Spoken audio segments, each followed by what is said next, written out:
জুমার সালাত আদায় করার জন্য আল্লাহ আমাদেরকে মসজিদে উপস্থিত হওয়ার তৌফিক দান করেছেন বলি আলহামদুলিল্লাহ। সূরাতুজ জিলজাল অথবা সূরাতুজ জালজালাহ, এই সূরাটা আপনাদের সামনে তেলাওয়াত করলাম। কম্পনের সূরা,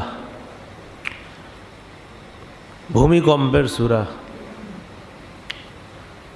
চারটি অংশে আলোচনা করব। সূরাটা কেন নাজিল হয়েছে, 2 নম্বর এই সূরাটাকে সূরাতুন জামিআ বলা হয়, 3 নম্বর এই সূরার ফজিলত, 4 নম্বর এই সূরার সংক্ষিপ্ত তাফসীর।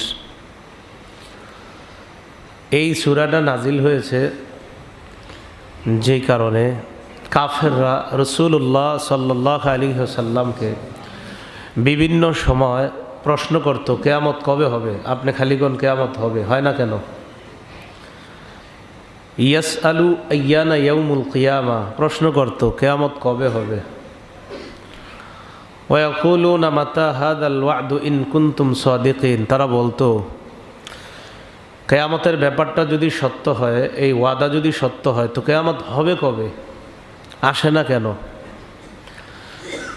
এইভাবে রাসূলুল্লাহ সাল্লাল্লাহু আলাইহি সাল্লামকে বিভিন্ন সময় তারা প্রশ্ন করত। তাদের এই প্রশ্নের জবাবে আল্লাহ সূরা জিলজাল নাজিল করলেন। ইযা জুলজিলাতিল আরদু জিলজালাহা, প্রচণ্ড কম্পনে যখন জমিন প্রকম্পিত হবে তখন কিয়ামত ঘটে যাবে, পুরা পৃথিবী ধ্বংস হয়ে যাবে, সব শেষ হয়ে যাবে। এ হলো সূরা নাজিলের প্রেক্ষাপট, কেন নাজিল হলো। 2 নম্বর এই সূরাটাকে সূরাতুন জামিআ বলা হয়। সূরাতুন জামিআ মানে যেই সূরাটার মধ্যে সংক্ষিপ্তভাবে দুনিয়া আখেরাতের অনেক বিষয়গুলোকে আল্লাহ পাক রব্বুল আলামিন উপস্থাপন করেছেন সংক্ষিপ্তভাবে। এই সূরাটা নিয়ে চিন্তা করলে বোঝা যায় যে এই পৃথিবী কিছুদিন আছে, শেষ হয়ে যাবে, আখেরাত শুরু হবে। আবু দাউদ শরীফের 1399 নম্বর হাদিসের বর্ণনা। হাদিসের বর্ণনাকারী আব্দুল্লাহ ইবনে আমর রাদিয়াল্লাহু তাআলা আন, তিনি বলেন, আতা রাজুলুন রাসূলুল্লাহি সাল্লাল্লাহু আলাইহি ওয়াসাল্লাম, এক ব্যক্তি আল্লাহ রাসূল সাল্লাল্লাহু আলাইহি ওয়াসাল্লামের কাছে আগমন করলেন। ফাকালা ইয়া রাসূলুল্লাহ আকরিনি, নবীজিকে বললেন, হে আল্লাহ রাসূল, আমাকে কোরআন পড়া শিখিয়ে দেন, কোরআন পড়া আমাকে শিখিয়ে দেন। ফাকালা লাহু, রাসূল তাকে বললেন, ইকরা সালাসা মিন জাওয়াতি আলিফ লাম রা, যেই সূরাগুলোর শুরুতে আলিফ লাম র আছে, এই জাতীয় 3টা সূরা তুমি পড়ো, আমি তোমারে পড়াইয়া দিই। আলিফ লাম র দিয়ে যেই সূরাগুলো শুরু আছে, এই সূরা 3টা তুমি পড়ো। তিনি জবাব দিলেন, কাবিরাত সিন্নি ওয়াশতাদ্দা কলবি ওয়া গালুতা লিসানি, ইয়া রাসূলুল্লাহ, আমার বয়স বেড়ে গিয়েছে, আমার হৃদয় শক্ত হয়ে গেছে, আমার জিহ্বা ভারী হয়ে গেছে, এই কঠিন সূরাগুলো এখন আমার জন্য কষ্টসাধ্য হবে। নবীজি বললেন, তাহলে এক কাজ করো, ইকরা সালাসাম মিন জাওয়াতি হামিম, তুমি সালাসাম মিন জাওয়াতি হামিম, হামিম দিয়া যে সূরাগুলা শুরু হয়েছে আছে না হামিম, এরকম 3টা সূরা তুমি পড়ো, আমি পড়াইয়া দিই। ফাকালা মিসলা মাকালাতিহি, তিনি আগের কথাই বললেন, হুজুর আমার বয়স বেড়ে গিয়েছে, আমার হৃদয় কঠোর হয়ে গিয়েছে, আমার জিহ্বায় জড়তা আছে, জিহ্বা ভারী হয়ে গেছে। অনেকে বলেন না আপনারা পান খাইতে খাইতে জিহ্বা ভারী হয়ে যায়, এরকম বলে অনেকে। তো উনি বয়সের কারণে ওনার জিহ্বা ভারী হয়ে গেছে। তো আগের কথাই বললেন, হুজুর এইগুলো আমার জন্য কষ্টকর হবে। এবার আল্লাহ রাসূল তাকে বললেন, ফাকরা সালাসাম মিনাল মুসাব্বিহাত, আল্লাহর পবিত্রতা বর্ণনা করে সাব্বাহা লিল্লাহ, ইউসাব্বিহু লিল্লাহ, এই জাতীয় যেই সূরাগুলো আছে এমন 3টা সূরা পড়ো। তাসবিহ দিয়ে শুরু হয়েছে যেই সূরা, এরকম 3টা সূরা পড়ো। ফাকালা মিসলা মাকালাতিহি, আবার আগের কথাই বললেন। আমার বয়স বেড়ে গিয়েছে, আমার হৃদয় শক্ত হয়ে গিয়েছে, আমার জিহ্বা ভারী হয়ে গেছে। তিনি এবার বললেন, আকরিনি ইয়া রাসূলুল্লাহ সূরাতান জামিআ, হুজুর আমাকে এমন একটা সূরা আপনি পড়ান যেই সূরাটা সূরাতুন জামিআ, সব কিছুকে একত্রিত করবে। সব কিছু যেই সূরার মধ্যে এসে যায়, আমার দুনিয়া আখিরাত এসে যায়, এমন একটা সূরা আমারে পড়ায়া দেন, বাকিটা যেন ছোট হয়। ফাআকরাহু ইযা জুলজিলাতিল আরদু জিলজালাহা, নবীজি তাকে ইযা জুলজিলাতিল আরদু জিলজালাহা এই সূরাটা পড়ায়া দিলেন, এটা শিখায়া দিলেন। লোকটি এই সূরা পড়ার পর বললেন, ওয়াল্লাহি লা আযীদু আলাইহা আবাদা, আল্লাহর কসম আমি কখনো বাড়াবো না, এর চেয়ে বেশি বাড়াবো না। অর্থাৎ দুনিয়া আখিরাত আমার বুঝে এসে গিয়েছে, আমি সঠিকভাবে চলবো, বেশি বাড়াবো না। যা যা এই সূরায় বলা হয়েছে দুনিয়া আখিরাত, আমি এটা ভালোভাবে গ্রহণ করেছি, এটার উপর আমি চলার চেষ্টা করব। সুম্মা আদবারা, এটা বলে লোকটা চলে গেলেন। ফাকালা রাসূলুল্লাহি সাল্লাল্লাহু আলাইহি ওয়াসাল্লাম আফলাহার রুয়াইজিল মাররাতাইন, নবীজি দুইবার বললেন এই লোকটা সফল কাম হয়ে গিয়েছে। তাহলে সূরাতুল জিলজালকে সূরাতুন জামিআহ বলা হয়। কি বলা হয়? সূরাতুন, যা সব কিছুকে একত্রিত করে। দুনিয়া আখিরাতটা সংক্ষিপ্তভাবে আল্লাহ এখানে তুলে ধরেছেন, যেটা চিন্তা করলে অনেক কিছু খুলে যাবে আমাদের সামনে। তৃতীয় বিষয়, এই সূরার ফজিলত তিরমিজি শরীফের 2895 নম্বর হাদিসের বর্ণনা। عن أنس بن مالك رضي الله تعالى عنه أن رسول الله صلى الله عليه وسلم قال لرجل من الأنصار، قال لرجل من أصحابه, আনাস রাদিয়াল্লাহু তাআলা আনহু বলেন, রাসূলুল্লাহ সাল্লাল্লাহু আলাইহি ওয়াসাল্লাম সাহাবাদের মধ্য থেকে তার এক সাহাবীকে বললেন, হাল তাজাওয়াজতা, এই তুমি বিয়ে করেছো? ফাকালা লা ইয়া রাসূলুল্লাহ ওয়াল্লাহি লা ইয়া রাসূলুল্লাহ, তিনি জবাব দিলেন, আল্লাহর কসম আমি এখনো বিয়ে করি নাই। ওয়ালা ইনদি মা আতাজাওয়াজু বিহি, হুজুর বিয়ে করার মতো আমার কাছে সামর্থ্য নাই। প্রথম জবাব বিয়ে করি নাই, দ্বিতীয় জবাব টাকা পয়সাও নেই। নবীজি বললেন, আলাইসা মাকা কুল হুয়াল্লাহু আহাদ, তোমার কাছে কি কুল হুয়াল্লাহু আহাদ এই সূরাটা নাই? এই সূরাটা কি তোমার মুখস্থ নাই? ক্বালা বালা ইয়া রাসূলুল্লাহ, তিনি জবাব দিলেন, হ্যাঁ এই সূরাটা আমার মুখস্থ আছে। নবীজি বললেন, সুলুসুল কোরআন, কোরআনের 3 ভাগের 1 ভাগই তো তোমার কাছে আছে। একবার এটা পড়লে কোরআনের 1/3 তেলাওয়াত করার সওয়াব আল্লাহ তাকে দান করে। এরপর আল্লাহ রাসূল বললেন, আলাইসা মাকা কুল ইয়া আইয়ুহাল কাফিরুন, তোমার কাছে কি কুল ইয়া আইয়ুহাল কাফিরুন এই সূরাটা নাই? এটা কি তোমার মুখস্থ নাই? তিনি জবাব দিলেন, বালা ইয়া রাসূলুল্লাহ, হুজুর এটা আমার মুখস্থ, এই সূরাটা আমার জানা আছে। নবীজি বললেন, রুবুল কোরআন, তাহলে তো কোরআনের 1/4 মানে কোরআনের 4 ভাগের 1 ভাগ তোমার কাছে আছে। একবার কুল ইয়া আইয়ুহাল কাফিরুন পাঠ করা মানে কোরআনের 1/4 তেলাওয়াত করার সওয়াব পাওয়া যায়। কুল ইয়া আইয়ুহাল কাফিরুন একবার পড়লে কোরআনের 4 ভাগের 1 ভাগ তেলাওয়াত করার সওয়াব পাওয়া যায়। এরপর আল্লাহ রাসূল বললেন, আলাইসা মাকা ইযা জাআ নাসরুল্লাহি ওয়াল ফাত, তোমার কাছে কি ইযা জাআ নাসরুল্লাহি ওয়াল ফাত এই সূরাটা নাই? তিনি জবাব দিলেন, বালা ইয়া রাসূলুল্লাহ, এই সূরাটাও আমার মুখস্থ আছে। নবী বললেন, রুবুল কোরআন, কে বলে তোমার কাছে কিছু নাই? তোমার কাছে তো কোরআনের 4 ভাগের 1 ভাগ আছে। ইযা জাআ নাসরুল্লাহি ওয়াল ফাত, যদি কেউ একবার পড়ে আল্লাহ তার আমলনামায় কোরআনের 4 ভাগের 1 ভাগ তেলাওয়াত করার সওয়াব দিয়ে দেয়। এরপর আল্লাহ রাসূল বললেন আলাইসা মাকা ইযা জুলজিলাতিল আরদু জিলজালাহা, সূরা জিলজাল, ইযা জুলজিলাতিল আরদু জিলজালাহা, এই সূরাটা কি তোমার কাছে নাই? এটা কি তুমি পারো না? এটা তোমার কাছে নাই? তিনি জবাব দিলেন বালা ইয়া রাসূলুল্লাহ, এই সূরাটাও আমার কাছে আছে, এটাও আমি পারি। নবীজি বললেন রুবুল কোরআন, সূরা জিলজাল একবার তেলাওয়াত করলেও আল্লাহ তার আমলনামায় কোরআন 4 ভাগের 1 ভাগ তেলাওয়াত করার সওয়াব দিয়ে দেয়। কুল আল্লাহ 3 ভাগের 1 ভাগ, ইজা জা নাসরুল্লাহ 4 ভাগের 1 ভাগ, কুল ইয়া আইয়ুহাল কাফিরুন 4 ভাগের 1 ভাগ, ইজা জুলজিলাতিল আরদু 4 ভাগের 1 ভাগ। তো তোমার কাছে এত সূরা আছে? কয় জি আছে।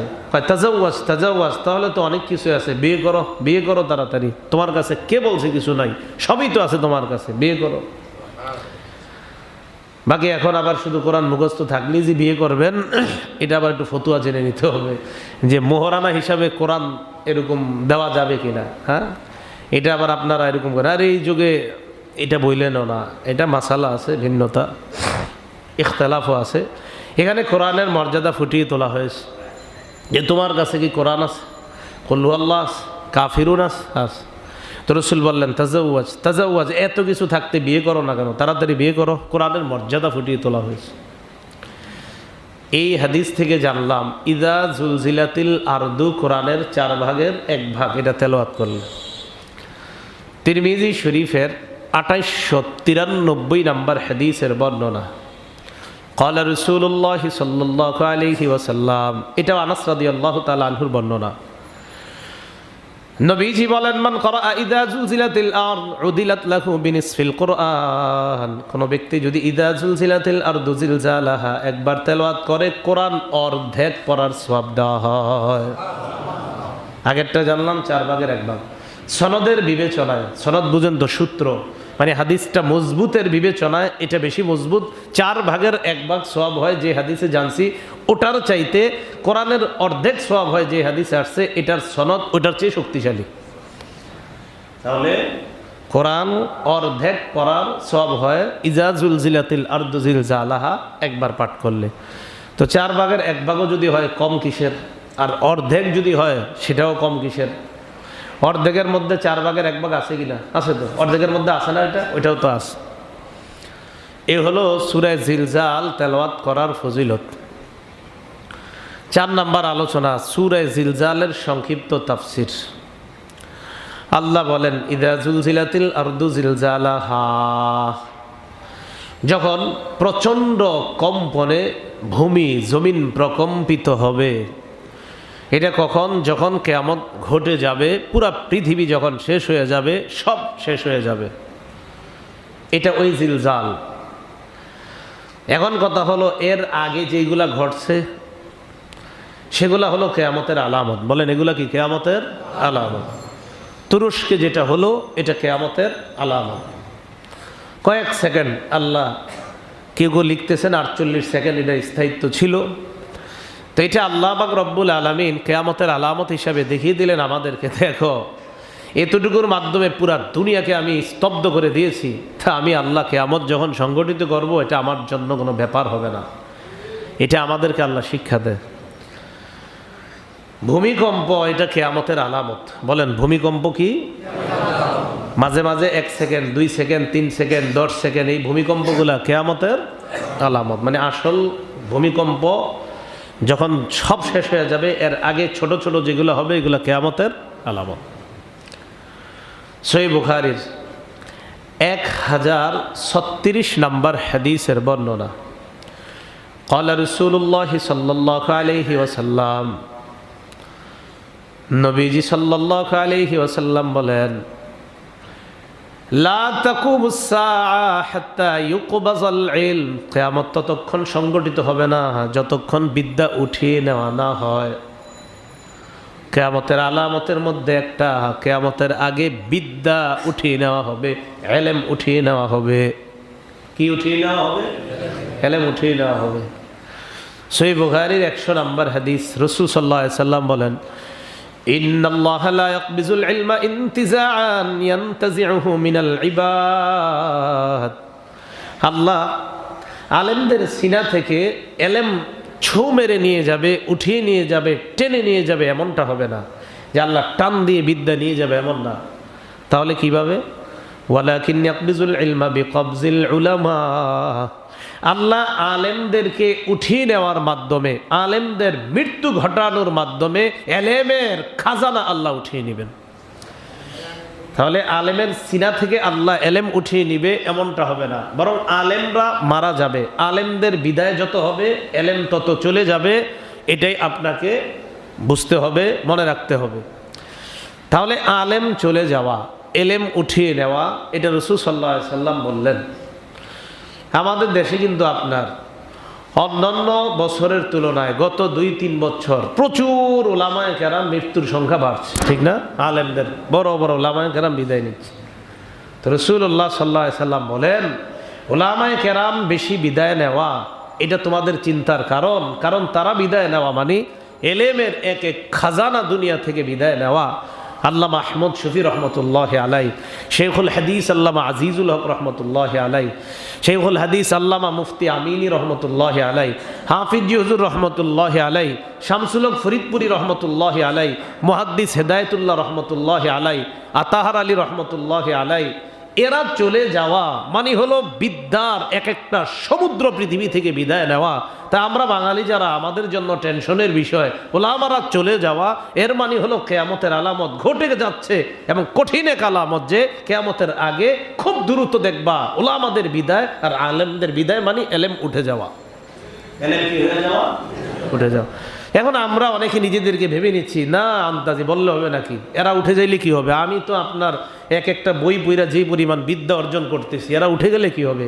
রাসূল বলছে এরা উঠে গেলে এলেম উঠে যাবে। তো আপনি ফিতনা আসতে থাকবে, একটার পর আরেকটা ফিতনা যেটা আসবে এটা আগের চেয়ে ভয়ঙ্কর হবে।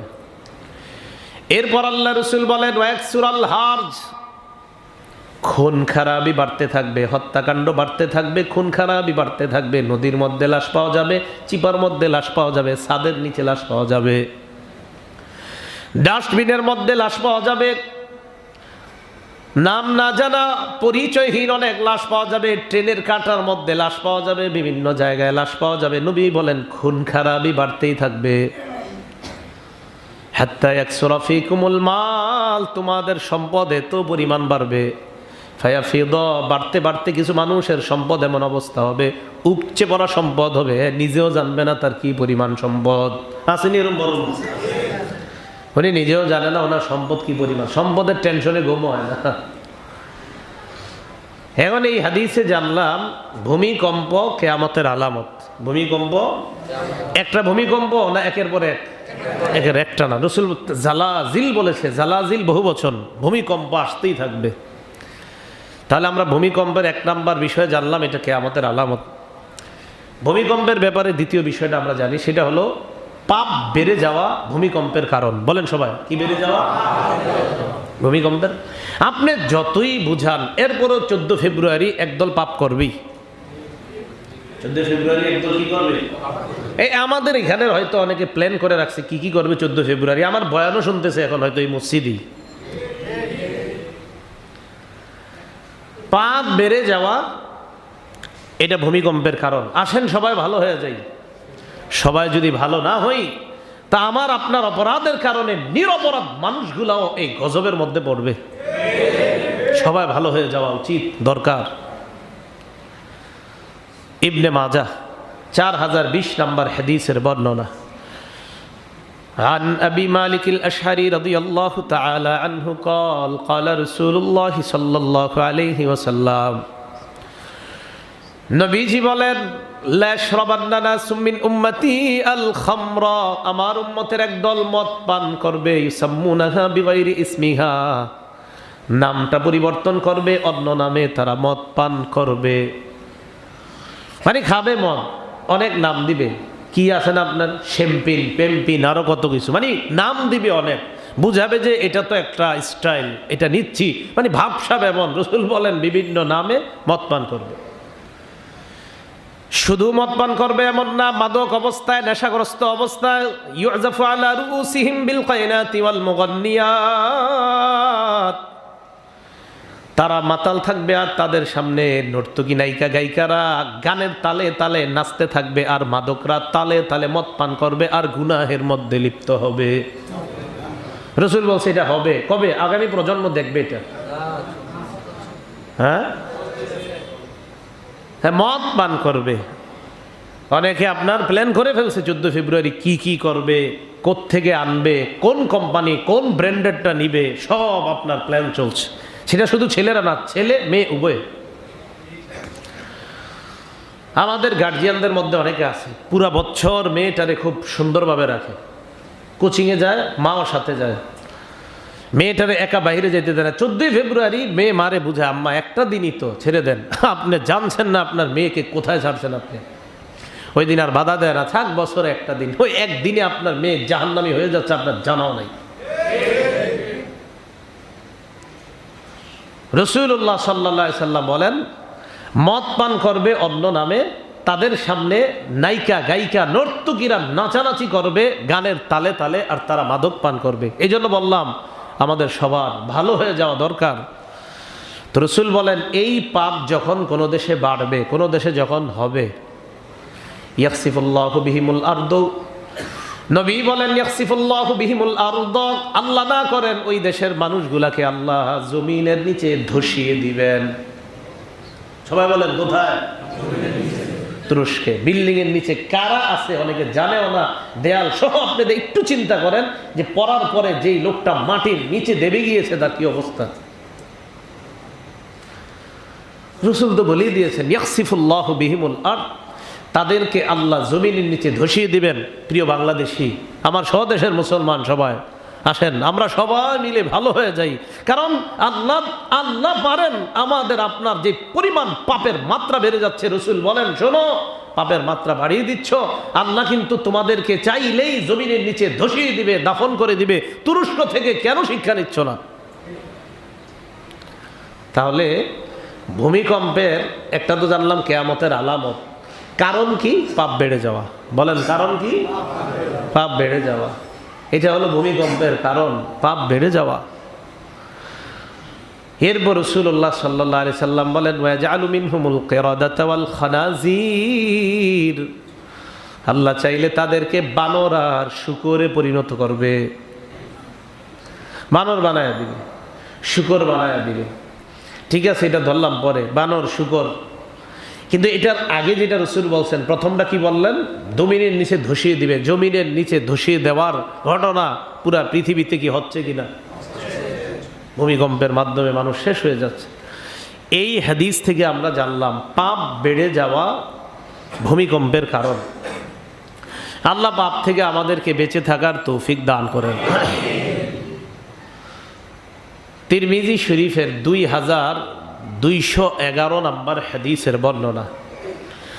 রাসূলুল্লাহ সাল্লাল্লাহু আলাইহি সাল্লাম বলেন, কোন উম্মতের মধ্যে যখন 15টি অপরাধ বেড়ে যাবে, ওই উম্মতের মধ্যে ভূমিকম্প সহ অনেকগুলা গজব আসবে।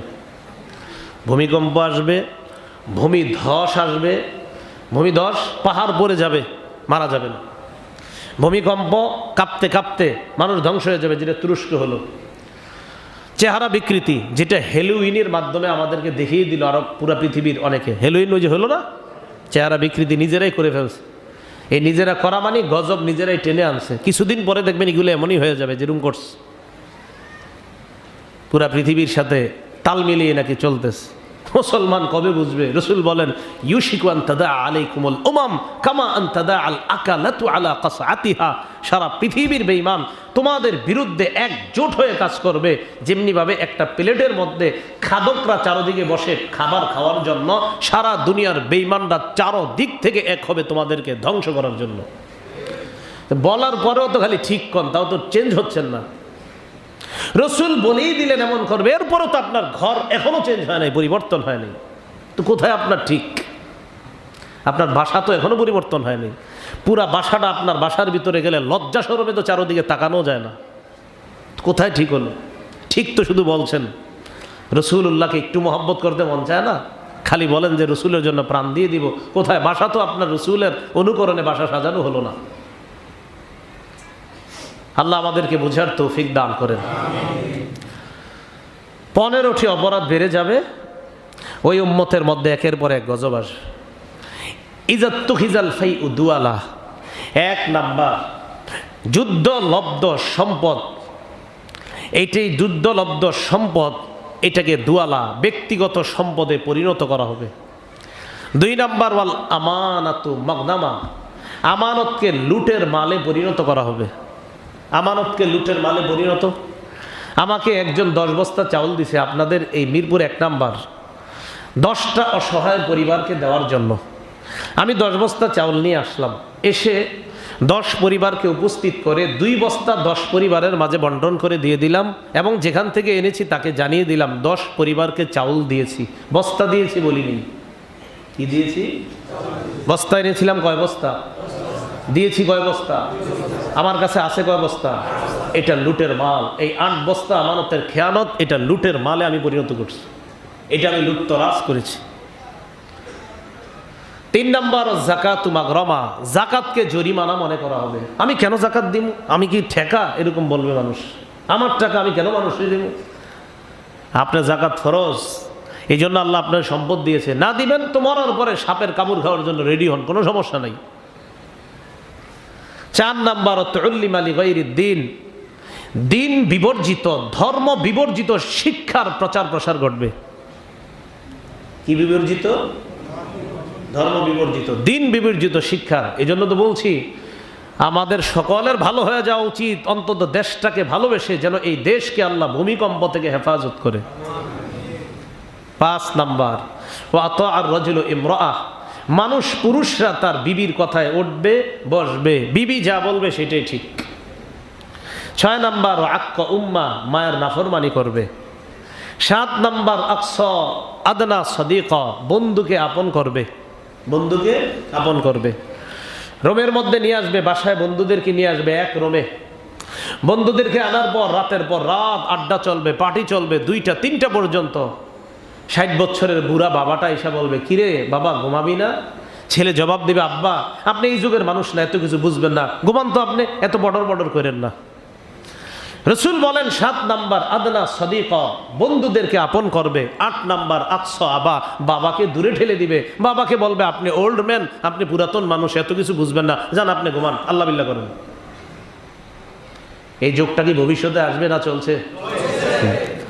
9 নাম্বার যহারাতিল আসওয়াতু ফিল মাসাজিদ, মসজিদে হট্টগোল বাড়বে, আজাইরা পেঁচাল মসজিদে বাড়বে, অনর্থক কথাবার্তা বাড়বে। ইমাম সাহেব 1 মিনিট দেরি করতে আসলে মসজিদ বাজারে রূপান্তরিত হয়ে যায়। কই হুজুর আসে না, এত কেন? বেতন কি কম দেই? শুরু হয়ে যায় চারদিকে, হ্যাঁ এরকম। মানে 1:30টা জামাত, তো হুজুর আসতে মনে করেন 1:31 বেজে গেছে। খালি সবাই দেখবেন একসাথে পিছনে তাকায়, ঘাড়গুলা একসাথে পিছনে তাকাবে সবাই একসাথে। ঠিক এই মানুষগুলা স্টেডিয়ামের সামনে গিয়ে দেখবেন ঘন্টার পর ঘন্টা, ফজরের পর থেকে সিরিয়াল ধরে টিকিট কেনার জন্য। মসজিদে এসে যাদের 1 মিনিট সহ্য হয় না। এটা কি ঠিক? মানে ভবিষ্যতে হবে না বর্তমানে চলছে? হ্যাঁ। 10 নাম্বার সাদাল কাবিলাতা ফাসিকুহুম, সমাজের নেতা হবে সবচেয়ে পাপাচার ব্যক্তি। 11 নাম্বার কানা জাইমুল কওমি আরজালাহুম, গোত্রপতি হবে সবচেয়ে নিকৃষ্ট ব্যক্তি। বিচার টিচার করবে কারা? চা দোকানের সামনে 10-12 জনের বিচার হবে, এই বিচার করবে সবচেয়ে নিকৃষ্ট ব্যক্তি। আগের দিন রাতে ফয়সালা হবে কার পক্ষে রায় হবে। তখন ওই ব্যক্তি সেখানে বসবে, বসার পর বলবে জমিনটা আমি পাই, আসলে আমার জমিন। গতকাল রাত পর্যন্ত এরকমই ছিল যে জমিনের রায় হবে আমার পক্ষে। পরের দিন আনফরচুনেটলি ওই বিচার ব্যবস্থার মধ্যে রায় পরিবর্তন হয়ে জালেমের পক্ষে চলে গেছে, কি না জমিন আপনার না, এটা তার। 11 নাম্বার। 12 নাম্বার ওয়া উকরিমার রাজুলু মাখাফাতা শাররি, মানুষ মানুষকে শ্রদ্ধা করবে তার অনিষ্টতা থেকে বাঁচার জন্য। শ্রদ্ধায় তাকে সালাম দিবে না, বরং তার অনিষ্টতা, তার খারাপি থেকে বাঁচার জন্য মানুষ আরেক মানুষকে সম্মান করবে। 13 নাম্বার ওয়াজহারাতিল কাইনাতু ওয়াল মাআজিফ, গায়িকার সংখ্যা বাড়বে, নায়িকার সংখ্যা বাড়বে, নাচানাচির সংখ্যা বাড়বে, ঢোল তবলা আর বাদ্যযন্ত্র এগুলো বাড়তে থাকবে। এটা 13 নাম্বার। 14 নাম্বার ওয়াশুরিবাতিল খুমুর, মদ পান বেড়ে যাবে। 14 ফেব্রুয়ারি যেটা হবে, মাদকের জয় জয়কার অবস্থা হবে, মদ পান বেড়ে যাবে। 15 নাম্বার, ওয়ালা আনা আখিরু হাযিহিল উম্মাহ আউওয়ালাহা, শেষ জামানার মানুষগুলা আগের জামানার মানুষদেরকে অভিশাপ দিবে, বলবে আব্দুল্লাহ ইবনে মাসউদ কি বুঝছে এই হাদিস, আমি বেশি বুঝছি। ইমাম আবু হানিফা এটা বুঝে নাই, আমি বেশি বুঝছি, এরকম বলবে। ইমাম মালিক বুঝে নাই, এটা আমি বেশি বুঝছি, এরকম বলবে। আব্দুল্লাহ ইবনে আব্বাস এটা বুঝে নাই, আমি বেশি বুঝছি, এরকম বলবে। শুধু কি তাই, বলবে সাহাবী ওই কাজটা ঠিক করে নাই। রাসূল বলেন শেষ জামানার মানুষ অতীতের মানুষদেরকে এইভাবে অভিশাপ দিবে, বলবে ইমাম আমিরে মুআবিয়াকে অভিশাপ দেওয়ার মতো হাজারো মানুষ আমাদের বাংলাদেশে আছে। তো রাসূল তো বলেই দিয়েছেন তোমরা এগুলা করবা। এই যে বললাম না, বলার পরেও অভিশাপ দিবে, বলবে আপনি কইলে হইব নাকি, আমি তো বলি নাই, রাসূল বলছে। এগুলা যখন হবে ফালইয়ারতাকিবু ইনদা যালিকা রিহান হামরা, তখন অগ্নি বাতাসের অপেক্ষা করবা। আগে দেশ গ্রামে 12টার দিকে রাস্তায় হাঁটলে বের হলে দেখতাম, বাড়িতে ছুটি ছাটিতে গেলে আমি আপনার এই 11:30 12টার দিকে এমনি রাস্তায় গেঞ্জি পরে হাঁটি, খুব ভালো লাগে বাতাস। আগে দেখতাম কৃষকরা খেজুর গাছের নিচে ঘুমিয়ে আছে, কিন্তু ওই যে সুন্দর বাতাসটা এটা আর এখন নাই। এই 12টা-1টার দিকে দেখবেন ওই আগের বাতাস আছে, কিন্তু বাতাসের আপনার যে আগের একটা শীতলতা ছিল এটা নাই, এটা কেমন যেন উষ্ণতায় রূপান্তরিত হয়ে যাচ্ছে। ওয়াজালজালা, রাসূল বলে একের পর এক ভূমিকম্প আসতে থাকবে, ভূমিকম্প আসতে থাকবে। যদি বলেন হুজুর ভূমিকম্প কেন আসে, আমি বলবো আপনি আপনার আম্মার আনুগত্য করেন না বিবির কথার কথা? যদি বলেন বিবির কথায় উঠি, বিবির কথায় বসি, মায়ের নাফরমানি করি, তো আমি বলবো এই কারণেই তো ভূমিকম্প আসে। আরেকজন এসে বলবেন হুজুর ভূমিকম্প কেন আসে, আমি বলবো আপনি মসজিদে খালি চিল্লানি কারণে। আরেকজন বলবে হুজুর ভূমিকম্প কেন আসে, আমি বলবো আপনি আমানতের মাল লুটের মাল করে পকেটে ঢুকানি কারণে। এই জন্য বলছি সবাই ভালো হয়ে গেলে দেশটা বেঁচে যাবে, দেশকে আল্লাহ হেফাজত করবে। আমাদের দেশের উপর রহমত, যেই দেশে মসজিদের সংখ্যা বেশি, মাদ্রাসার সংখ্যা বেশি, না হয় অপরাধের মাত্রা যেই পরিমাণ আল্লাহ গজব দেয় না, এগুলোর কারণে এখনো আল্লাহ আমাদেরকে বাঁচিয়ে রাখছেন। এটা সত্যি কথা, কিন্তু আমাদের দেশে মসজিদ বেশি না অনেক। হ্যাঁ, অন্তত 5 ওয়াক্ত নির্বিঘ্নে কোনো বাধা ছাড়া আমাদের দেশে আজান হয় কিনা, এই আলহামদুলিল্লাহ বলেন। এই আজানের ধ্বনিতে এই কারণে আমাদের দেশটা এখনো শান্তিতে আছে। তো প্রিয় ভাইয়েরা, অপরাধগুলো ছেড়ে দেন, আমরা নিজেরা ছেড়ে দেই। আমার সন্তানকে দিয়ে অপরাধ করাবো না। সন্তান যারা আছেন মায়ের নাফরমানি করেন না, বাবার নাফরমানি করবেন না, বন্ধুদেরকে কাছে এত টানবেন না যে বন্ধু আপনাকে জাহান্নামী বানায়, এগুলা করবেন না। আল্লাহ হেফাজত করেন। তো রাসূল বলেন ওয়াজালজালা, ভূমিকম্প আসবে, ওয়া মাসখা, চেহারা বিকৃত করবে, ওয়া খাসফা, ভূমি ধস হবে। রাসূল বলেন ওয়া আয়াতিন তাতাবা, একের পরে এক গজব তোমাদের উপর আসবে। কানিজামিন বালিন কুতিয়া সিলকুহু ফাতাতাবা, কয় পুরাতন একটা পুতির মালা, এর সুতাটা যদি তুমি কেটে দাও, একের পরে এক যেমন পুঁতিগুলা সব পড়ে যাবে, তোমাদের উপর একের পরে এক গজব, বালা, মুসিবত, বিপদ, মহামারী আসতেই থাকবে এইভাবে। এখন বলেন তো ভূমিকম্প আসার কারণ কি? বলেন আমাদের অপরাধ, আমাদের অপরাধ। আল্লাহ আমাদেরকে হেফাজত করেন। রাসূল যে অপরাধগুলোর কথা বললেন, বলেন এই অপরাধগুলো কি আমাদের মাঝে হচ্ছে না? এই জন্য বললাম সবার আমাদের উচিত ভালো হয়ে যাওয়া, না হয় কিন্তু আল্লাহ গজব দিবেন। এই হলো আপনার ইযা জুলজিলাতিল আরদু জিলজালাহা অংশের আলোচনাটা, যে যখন প্রচণ্ড কম্পনে ভূমি প্রকম্পিত হবে। ওয়া আখরাজাতিল আরদু আসকালাহা, যখন আসল ভূমিকম্পের মাধ্যমে কিয়ামত ঘটে যাবে, পুরা দুনিয়া ধ্বংস হবে, পৃথিবী তার ভিতরে যারা আছে তাদেরকে বের করে দিবে। তাফসীর কারকরা লেখছেন আলকা মা ফিহা মিনাল মাউতা, যত মরারা আছে তার পেটে সবগুলারে বের করবে। সবগুলারে কি করবে? বের করবে। একটা হাদিস শুনেন, চিন্তার হাদিস, তিরমিজি শরীফের 2208 নম্বর হাদিস। এই হাদিসের মধ্যে আসছে ক্বালা রাসূলুল্লাহ সাল্লাল্লাহু আলাইহি ওয়াসাল্লাম, নবীজি বলেন তাকিউল আরদু আফলাজা কাবিদিহা আমসালাল উসতুওয়ানি মিনাল যাহাবি ওয়াল ফিদ্দা, স্বর্ণরূপার স্তূপের ন্যায়, স্বর্ণরূপার স্তূপের ন্যায় যত ধনভাণ্ডার, স্বর্ণরূপার ধনভাণ্ডারের মতো, স্বর্ণরূপার স্তূপের মতো মাটির পেটে, জমিনের পেটের মধ্যে যারা আছে সবগুলাকে জমিন বমি করে ফেলে দিবে। আফলাজা কাবিদিহা, যেন কলিজার টুকরাটা ভূমি করে ফেলে দেয়। জমিন তার কলিজার ভিতর, পেটের ভিতর যারা আছে কেমন যেন তাদেরকে বমি করে ফেলে দিবে। যা নবীজি বলেন ফাজি উসারিক, চোর আসবে। কে আসবে? চোর। যখন স্বর্ণ রূপার স্তূপ দেখবে চোর ওখানে আসবে কিয়ামতের মাঠে। চোর আসার পর বলবে ফি মিসলি হাযা কুতিয়াত ইয়াদি, ছি ছি এই স্বর্ণ রূপার কারণে আমার হাতটা কাটা হয়েছে। কিসের কারণে আমার হাত কাটা হলো? আমি বুঝি এই বমিকে চুরি করার জন্য আমার হাতটা কাটা হলো, এই বমির কারণে আমার হাত কাটা হলো। চোর বলবে এই বমি চুরি করতে গিয়ে আমার হাতটা কাটা হলো। জমিন বমি করে ফেলে দিবে। ফায়াজিউল কাতিল, হত্যাকারী আসবে, আসার পর বলবে ফি হাযা কাতালতু, এই স্বর্ণ রূপা লুণ্ঠন করতে গিয়ে কত মানুষ আমি হত্যা করলাম। ছি জমিন এগুলা বমি করে ফেলে দিল। এর মানে এই বমির জন্য আমি কত মানুষকে হত্যা করলাম। কিসের জন্য? বমি। দেখছেন নি? হত্যাকারী বলবে এই বমির জন্য আমি এত মানুষকে হত্যা করলাম। ফায়াজিউল কাতি, আত্মীয়তার সম্পর্ক ছিন্নকারী আসবে, আসার পর বলবে ফি হাযা কাতাতু রাহিমি, এই স্বর্ণ রূপার জন্য আমি আত্মীয়তার সম্পর্ক ছিন্ন করলাম। আমার বোনটার সাথে আমি সম্পর্ক রাখতাম না, যদি কোনোদিন স্বর্ণ চেয়ে বসে, যদি কোনোদিন রূপা চেয়ে বসে সম্পর্ক রাখতাম না, এই বমির কারণে আমি আমার এই রক্তের সম্পর্ক ছিন্ন করলাম। তাহলে চোর আশ্চর্য হয়ে যাবে, কি অবাক করা বিষয়, আমি এই বমির কারণে আমার হাত কাটা হলো। হত্যাকারী এসে বলবে এই বমির কারণে আমি কত মানুষ হত্যা করলাম। রক্তের সম্পর্ক, আত্মীয়তার সম্পর্ক ছিন্নকারী এসে বলবে আমি এই বমির জন্য আমার বোনটাকে, আমার রক্তের সম্পর্কগুলোকে আমি ছিন্ন করলাম। আমি কি করলাম এসব? এখন কথা হলো স্বর্ণরূপার স্তূপ তো সামনে, বলেন তো এগুলা কার বমি? পৃথিবীর। বলেন কার বমি? জমিনের বমি। এখন ওই চোর, হত্যাকারী আর রক্তের সম্পর্ক ছিন্নকারী ফায়াদা সুম্মায়াদাউনাহু, সব ছেড়ে দিবে। স্বর্ণের প্রতি আগ্রহ দেখাবে না, রূপার প্রতি আগ্রহ দেখাবে না। ফালা ইয়াখুযুনা মিনহু শাইআ, আল্লাহর নবী কয় স্বর্ণ রূপার স্তূপ থাকার পরেও এই তিন শ্রেণী ধরেও দেখবে না, ছুঁইবেও না স্বর্ণ রূপার প্রতি।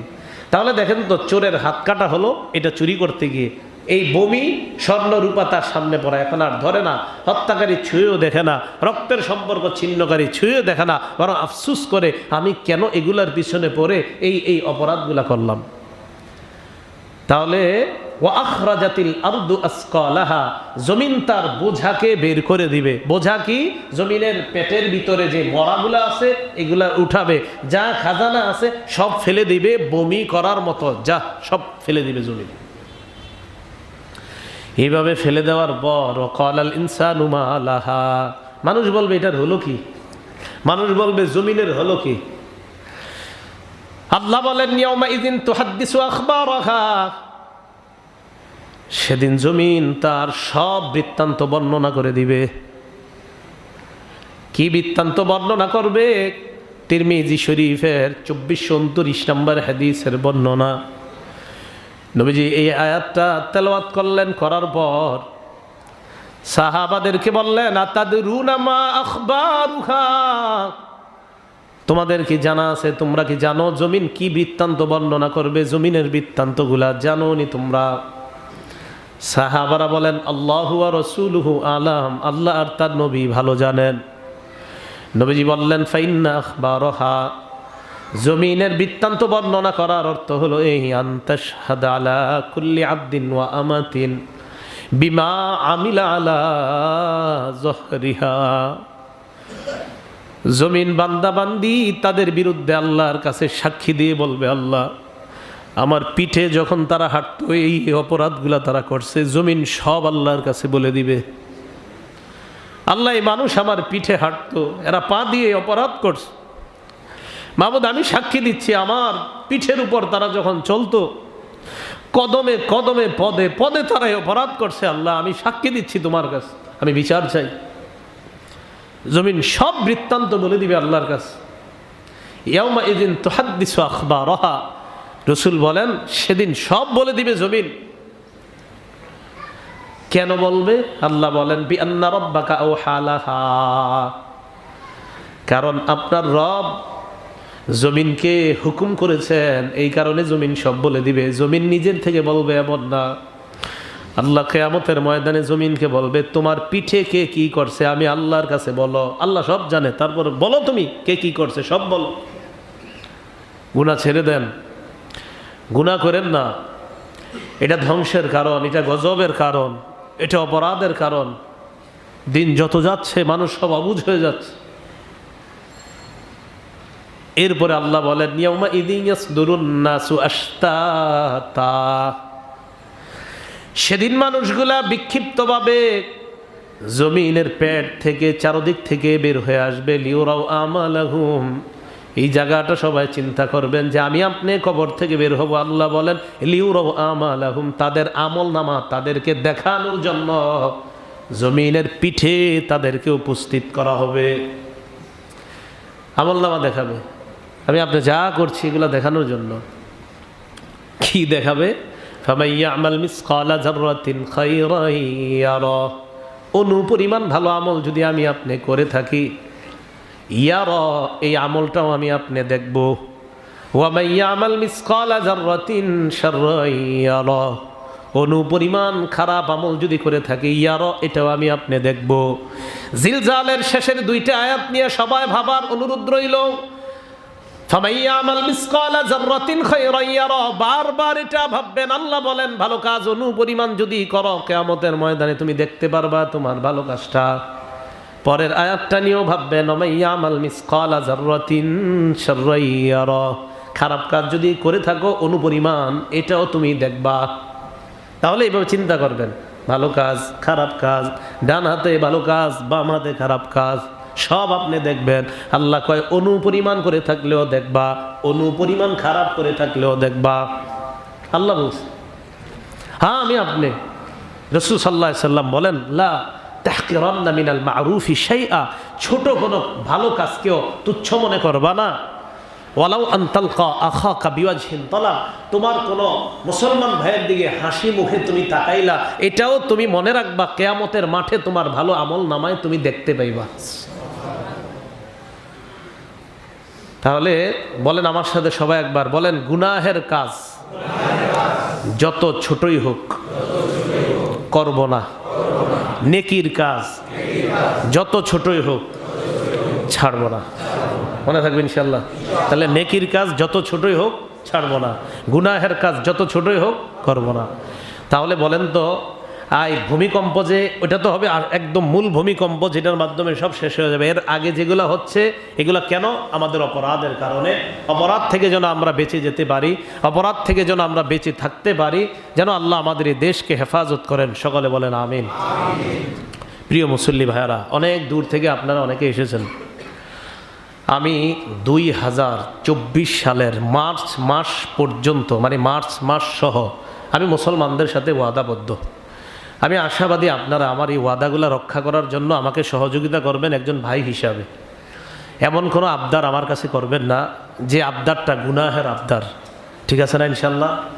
তো যেহেতু আমি মুসলমানদের সাথে ওয়াদাবদ্ধ, এই জন্য মেহেরবানি করে আমার এই ওয়াদা খেলাফ করতে হয় এমন কিছু মেহেরবানি করে আমাকে আপনারা বলবেন না।